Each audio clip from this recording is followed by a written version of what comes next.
নির্বাচনকে ঘিরে রাজনৈতিক অঙ্গনে উত্তেজনার শেষ নেই।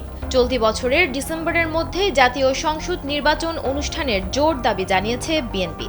একই সাথে দলটি হুঁশিয়ারি দিয়েছে যে যদি দ্রুত নির্বাচনের একটি সুস্পষ্ট রোডম্যাপ ঘোষণা করা না হয় তাহলে অন্তর্বর্তী সরকারের প্রতি তাদের সহযোগিতা বজায় রাখা কঠিন হয়ে পড়বে। পাশাপাশি অন্তর্বর্তী সরকারের উপদেষ্টা আসিফ মাহমুদ সজীব ভুঁইয়া এবং মাহফুজ আলমের সঙ্গে জাতীয় নিরাপত্তা উপদেষ্টা খলিলুর রহমানকে অব্যাহতি দেওয়ার দাবি জানিয়েছে বিএনপি। মূলত তাদের আপত্তিকর মন্তব্য ও কর্মকাণ্ডের অভিযোগে নেই এ দাবি জানায় দলটি।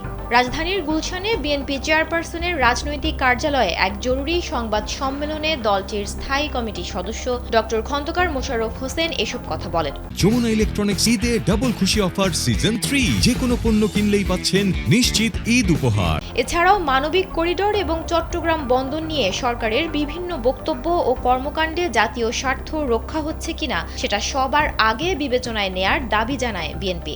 এমন জাতীয় গুরুত্বপূর্ণ ও দীর্ঘমেয়াদী নীতি নির্ধারণী কোনো সিদ্ধান্ত নেয়ার এখতিয়ার অন্তর্বর্তী অস্থায়ী সরকারের আছে কিনা সে প্রশ্নও তুলেছে দলটি।